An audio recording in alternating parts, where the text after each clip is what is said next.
So, you lost somebody. Yes. Yes, I did. His name was Thomas Hayden James. And he was based and a bestie.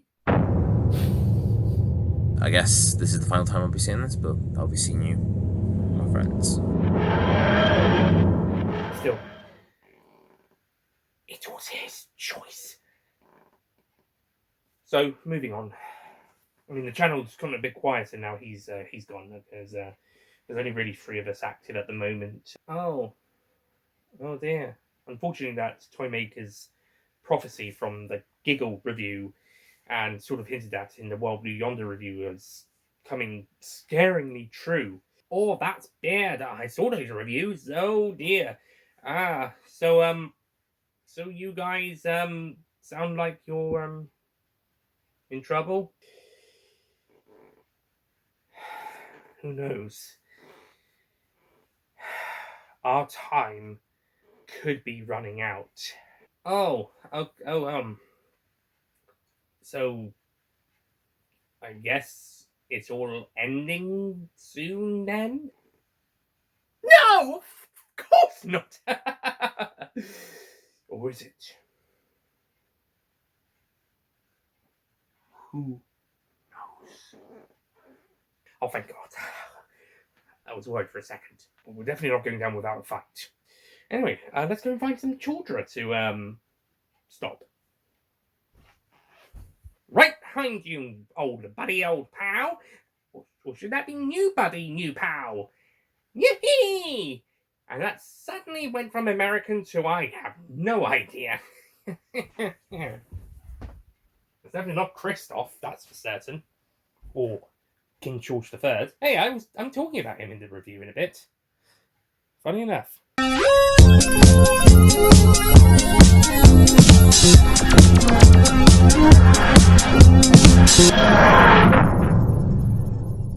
Hello, ladies and gentlemen, Nick here, and welcome to my review of Doctor Who Season 1, Bad Wolf, Episode 6, Rogue. Before we begin, I've got a little bit of a bone to pick with the voters of the Doctor Who website, Doctor Who TV, a fan website, and viewers of that site said that Rogue was, with their votes counted, was the 20th worst story of the show since the 2005 revival. To those people, I say, get in the fucking bin. I know it's all opinions and all, but get in the bin anyway. Before we resume, I forgot to wear my sunflower lanyards that I said I would wear in every review from the Halloween Apocalypse onwards. Got to wear it for this one. So here's a shot of me wearing it so that I can say, yes, I've worn it in the review. Okay, back to the review. So with that out of the way, Rogue, the plot of this story, sees the Doctor and Ruby arrive in Regency, England. I think it's 1814, 1817, something around that time. Oh, well, it's just before George IV became king, but he's still kind of in charge of the country with King George III ill, considered mad at the time, but more modern studies have shown that he was more unwell, like mentally unwell. He may have got a bit sick, and that's why he was considered mad. Hence why George IV had to become regent king before his official succession after George III died. So we're in the George III reign, but at the time period where George IV is ruling on his behalf, but before he becomes the monarch himself, officially. So the Doctor and Ruby have come to Bath in this period, just for some fun, you know. It's Doctor Who historical, or pseudo-historical in this case. They're all pseudo-historical after 1967, apart from Black Orchid, of course, TV stories-wise. So they're just going for a bit of fun. Doctor's taking Ruby time travelling. It's the second pseudo-historical of the series after Devil's Called, but this time we're going back a little bit further because Devil's Called was only the 1960s. We've gone a bit further back in time. Not terribly, hugely back in time, but, 200 years or so. And so they're just having a bit of a fun. However, the Doctor's not the only extraterrestrial on this planet at this time period, as a group of aliens called the Chordra, Chordla, a family of Chordla have come to cosplay, inspired by their presumably favourite TV show, Bridgerton, which I think is also Ruby's favourite TV show, at least for this episode. Um, they've come to cosplay as people from this time period and just have a bit of fun, and then take over / destroy the world in this interesting way of how they're doing things. Meanwhile, a bounty hunter from the future named Rouge, played by the wonderful Jonathan Goff, has also arrived at this time period tasked with catching the Chordra. He mistakenly thinks the Doctor is the Chordra he wants. Initially thinks he's only after one. But initially he thinks the Doctor is one until the Doctor is able to convince him otherwise, that he is in fact a Time Lord known as the Doctor from the planet Gallifrey, etc., etc.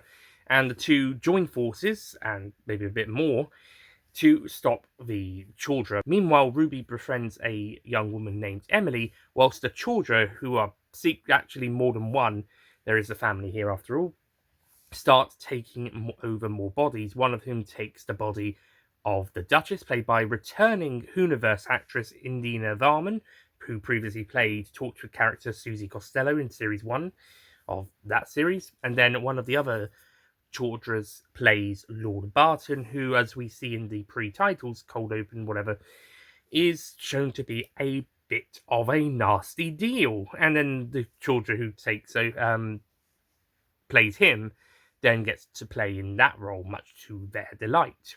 There's two other Chordras as well, but interesting, and I've got that's a little nitpick I've got, is that we don't really see those two as much in the story when two humans reveal themselves to be these children's disguise. I suppose that's good for the twist, but when we're focusing so much time on the Duchess and Lord Barton, when referring to the villains in this story, the other two and there's also a fifth twist one later, but the other two just kind of appear. So that's my nitpick, is maybe we could have seen them, if not necessarily focused on them too much, but maybe just glimpsed them in the crowds briefly. They made appearances earlier, but they just turn up when they're needed, I guess. But yes, that's the plot of Rogue, and this is a brilliant Doctor Who episode.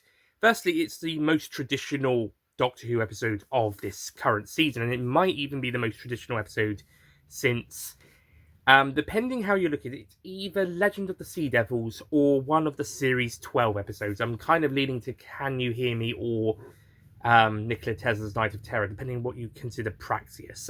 Is that considered typical Doctor Who? This feels like, okay, this is what we usually get each week in this series. Because the last couple of episodes for this series has been mostly experimental. Like Space Babies was Space Babies. Devil's Cord was more of a used music and a post-apocalyptic world look forward to into the future. And then the last 3 episodes, the Doctor's either been inactive or hardly in the story, and Ruby in the case of the latter one, as opposed to a lesser extent, Boom as well. But yeah, the Doctor stepped on a landmine, he couldn't move there, and Ruby then got shot later on, was disabled. 73 yards was Ruby centred, but Doctor was mostly absent. And then Dot and Bubble, they were both stuck behind shields, and we focused on another character. So we're back to focusing on, well, I suppose Ruby doesn't get as much to do in this episode, but that's okay. I know some people criticise that, but it's okay. She had a whole episode to herself 2 weeks ago. And whilst I did mention she did get incapacitated in Rogue and only appeared a little in Dot and Bubble, it was... the former was to a lesser extent, and the latter, they still had a good presence throughout the story. So I think Ruby deserves a little bit of a smaller role in this story, but still more than maybe the last one before we get to the finale, which is going to have quite a bit to do with her. Let's give the Doctor a bit more focus after being stuck on a landmine for an episode, almost a whole episode, being absent for almost a whole episode, and on being only via a dot and bubble from the majority of an episode. Yeah. So those who've been complaining about Ncuti Gatwa's lack of appearances as the character, well, first of all, they had to film whilst Sex Education was still being filmed, and second, well, here's the episode to make up for it. Oh, and someone else complained that it was a Regency episode and they don't like historical set stories and such. And they were pissed that they didn't know it was that until they started watching the episode. There were trailers, dude. At least I've heard this. Someone complained that they didn't like it because it was Regency set, which is fine. But then they were like having annoyed that they didn't know it was Regency set, or they were surprised or something. And I'm like, you would have known this episode was coming. You may not like this type of episode, but don't act like it didn't come out of nowhere. You knew this episode was coming, either from the trailers or the TV guides, or news you would have heard about the series. This was not a surprising episode, dude. And just slagging it off because it's not your cup of tea. I mean, fair enough, you don't like the story or you don't like the style of the story, but don't outright hate on it. Or at the very least, don't say that you didn't expect it was coming. You didn't know it was coming. I mean, if you did, you could easily have skipped it. Yeah, I think I have more problems with my fellow audience members when it comes to this episode than the actual episode itself. Oh, and whilst we're here, just to get out of the way, the Susan Twist cameo is a painting. Ruby notices it, but yeah, that's about it. That's it for this episode. Just to throw it in there for the season arc. Moving on. For me, this story is just fun. It's just out like Devil's Core, but less mad. It's, again, traditional Doctor Who. It's a good, solid story. Okay, maybe you could pick some nits in it, but overall, this is a fairly solid script, fairly solid story. Works really well. Great location work, by the way. I think Tredegar House was used as one of the locations they said on Unleashed. Went there on holiday last year. I think we even we heard about that. Actually, they filmed the Doctor Who there, or they were going to film a Doctor Who there and then we went and visited it after they had. I think they'd finished wrapping the series by then. But yeah, that was cool to know that we've been to that house, and I think they've done that house. They've used the house as location filming a long time. When we were in the servants' corridor, I was like, "Oh, is this the one that they used for the end of time when the Doctor ran down that corridor to get to where the immortality gate was in part 1, and then part 2 was when they were wheeling him down to escape the Master." So that was pretty cool. So it's great to see that this location was being used, and some of the other locations, some really great stuff. Go check them out. I think the Orangery in Bristol, where they also filmed the second episode of Sherlock Series 3, was also used for the ballroom scene. Yeah, so first of all, great use of the locations, filming, so great stuff there. Great practical effects as well for the Chaldra bird creature designs. It's great that we have a bird creature this time round. Haven't had one for a while. We mostly go for animals or insects. But using birds this time round was a good move. And I think the makeup and costumes look really great on them, especially when they merge in with the actors, and it looks more realistic with the actors portraying the facial expressions, and they're just having a blast playing these characters, especially Indina Verman. She's just absolutely having fun as both the Duchess and the Chaldra who takes the body of the Duchess and plays her. She's just having such a blast. I know she's done some Big Finish as Susie, but I think she is just happy to be back in the Whoniverse. Playing another character, playing someone a bit different to Susie Costello, and just having a blast with it. And, if the actor's having a blast with the character, then so are we. So are the audience. And yeah, quite fun. They are very fun to watch. But the standout performance in this episode is Jonathan Goff as Rogue. Well, actually, the standout performance is Ncuti Gatwa, but after him, it would be Jonathan Goff, then Indina Verman. Jonathan Goff plays Rogue, the bounty hunter, and he definitely has a very Captain Jack vibe to him. Some people even thought he might be the new Captain Jack after the John Barrowman controversy. Um, but he's actually a brand new character, a bounty hunter from the future sent to find the Chaudra.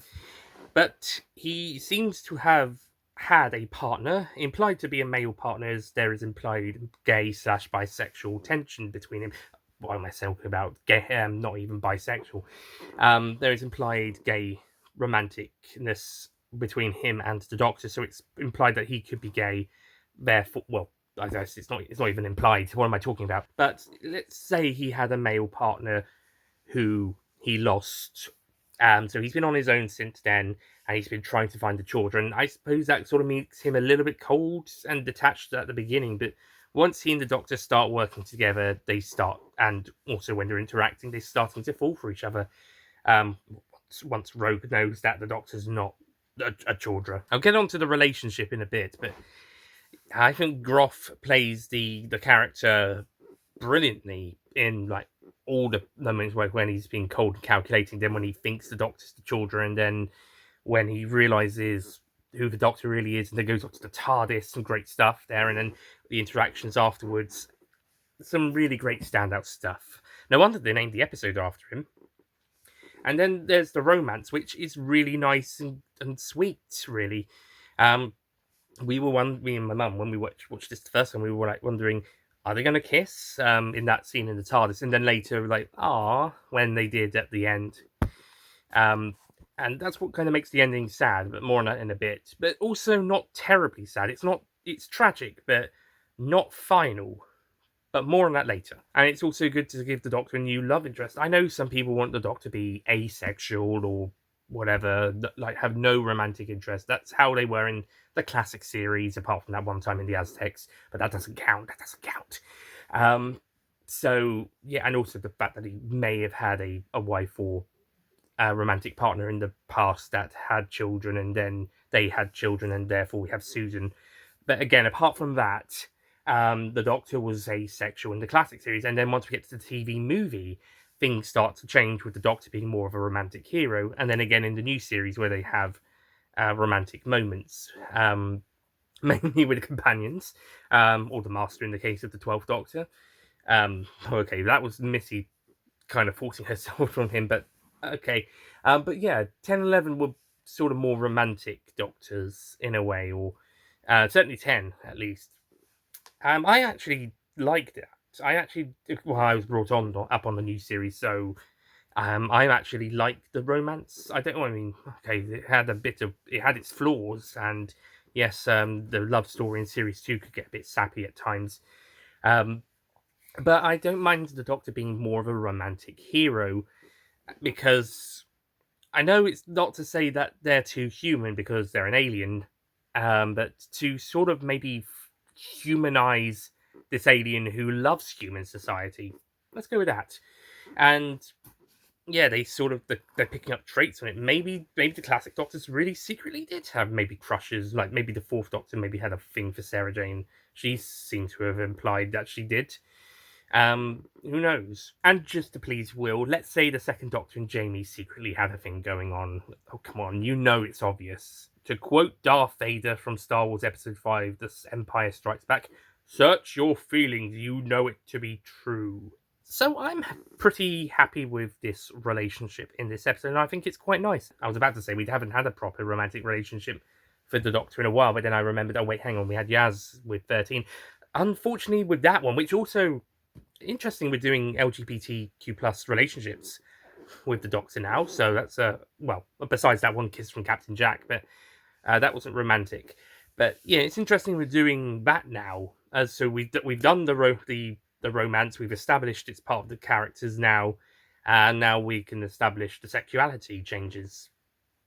So yeah, unfortunately with the Doctor and Yaz, it was too little, too late. I mean, Yaz, we could see it building as time went on over series 12 and 13, but with the Doctor's reputation, as well as Yaz openly stating it, it was too little, too late, and unfortunately there wasn't enough time to fairly flesh it out much more, other than Yaz's hidden desires and longings. Big Finish, you have one job when you do your 13th Doctor audio starting next July. you have one job. Okay, two jobs. You've got to bring the 13th Doctor and Yaz into the world of Big Finish, but your second job is to, and your second job is to redeem the 13th Doctor in the eyes of many audience members. Yaz too, to a lesser extent. Okay, your third job is to then do that storyline or her character arcs. Those are your three jobs for next year. Well, they should be in production by now, but that's your three jobs for the 13th Doctor Adventures audios. With this episode, it's only a one time. At the very least for now, we might see Rogue again in the future. The door is definitely open for further adventures. Who knows, maybe he'll be the companion for season 3. But for the time being, and this is to talk about the ending now, Rogue activates this sort of trap thing to send him and the Chaudhra away. Because initially they have only the trap for one, but then they upgrade it to fit 6 people in, to fit the 4 members of the Chaudhra in. But it turns out Emily is also a Chaudhra, and it seems that she has taken Ruby's body, so the Doctor traps all 5 of them. But Ruby is not a Chaudhra, she is real.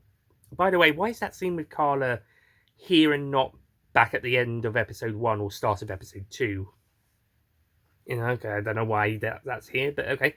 Or a similar scene like that, but it's not a flashback to that.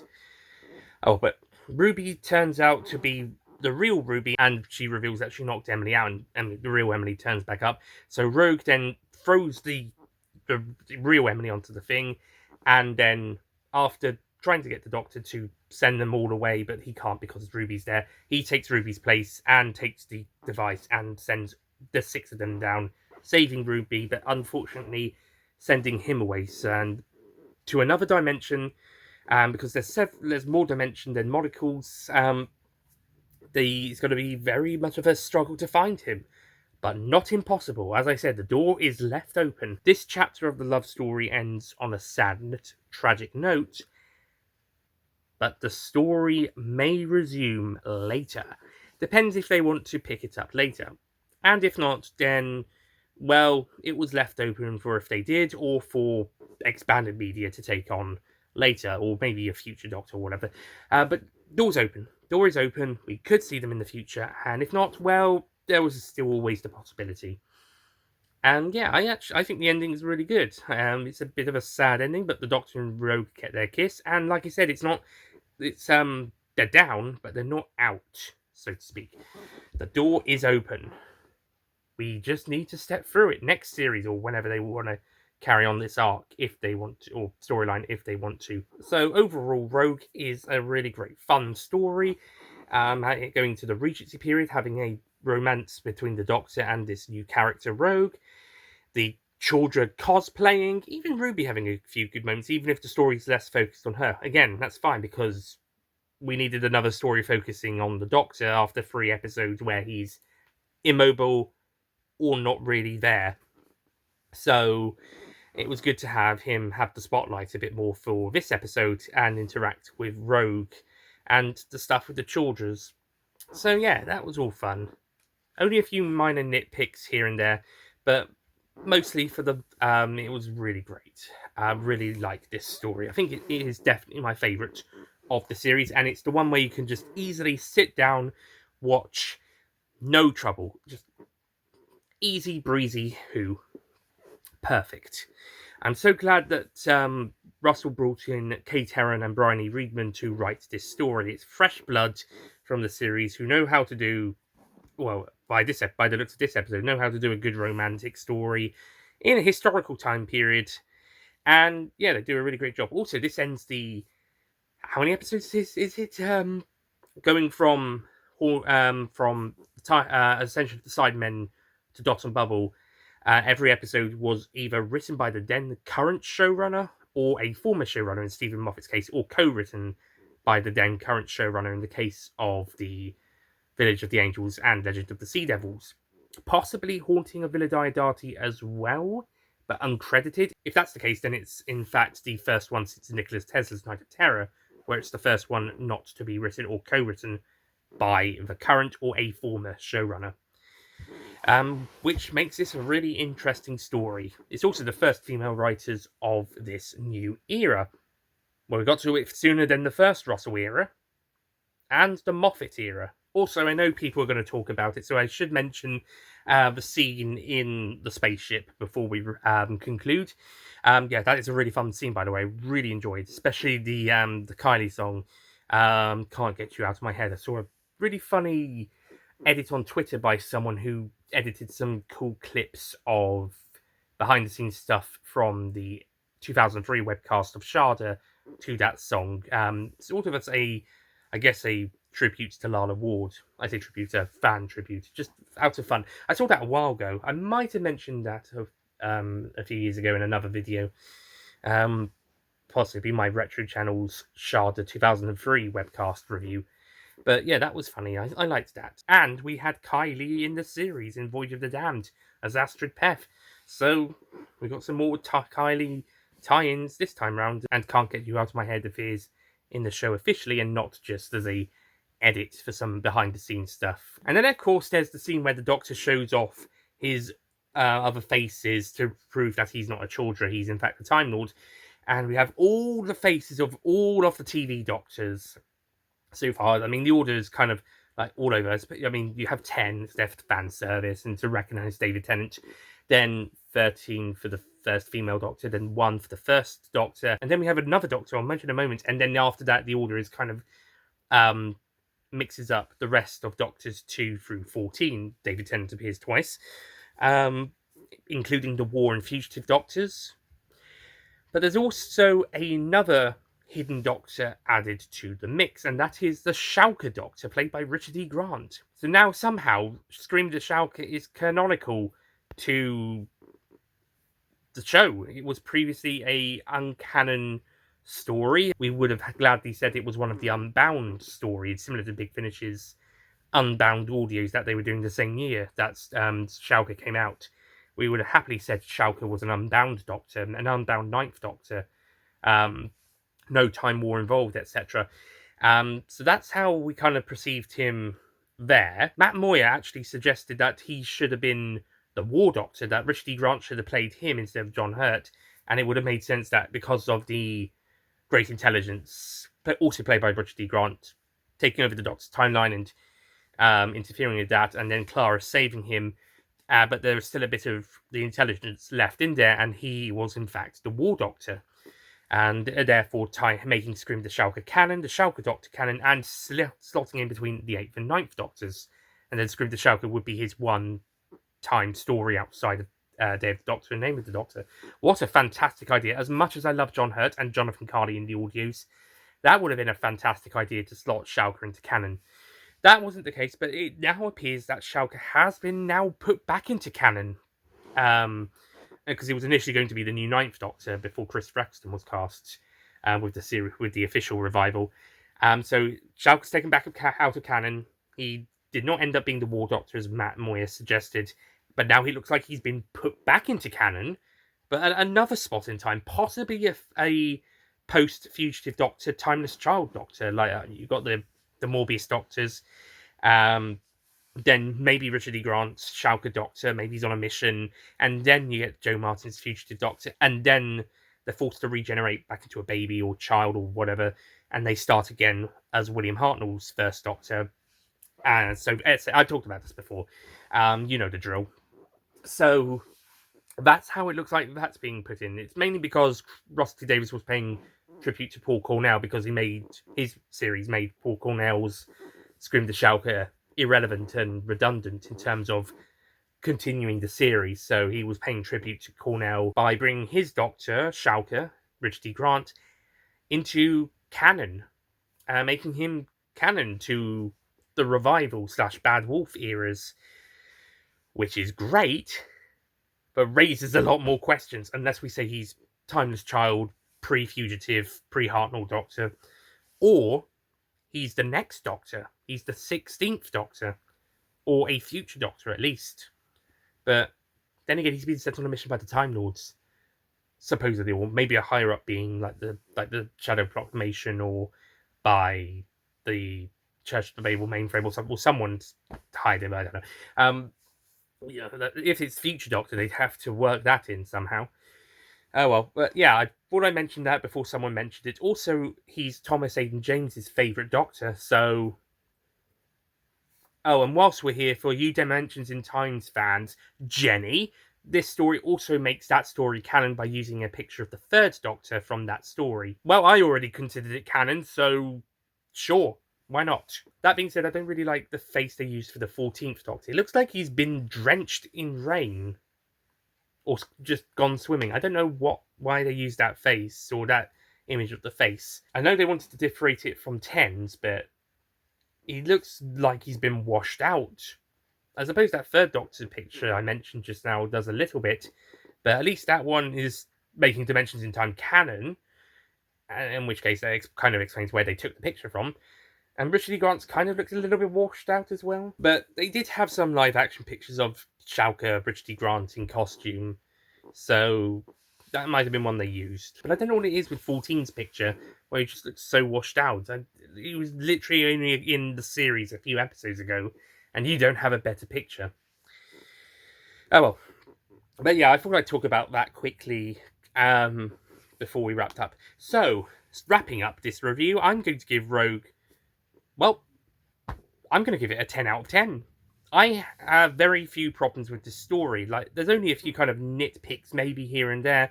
But yeah, this is a great story. Really fun, really engaging. Traditional Doctor Who, the only time this series by the looks of it. I mean, you could argue Devil's Called, but and Space Babies, but it's more so this one. And yeah, it's just bloody fun. It's really enjoyable. It's great. The scenes that they do, the dance scene's great. All the choreography's all great across the board, but especially the Doctor Rogue one, and then where they have that fake argument to promote, to big up the drama, make a scandal, make a scene to draw out the children, etc. Yeah, it's all really great, and the scenes at the end are also really great. It's such a great episode. Really enjoy it. Have very little problems with this one. Very little flaws. Absolutely brilliant, and easily my favourite of the series. Hands down, no questions.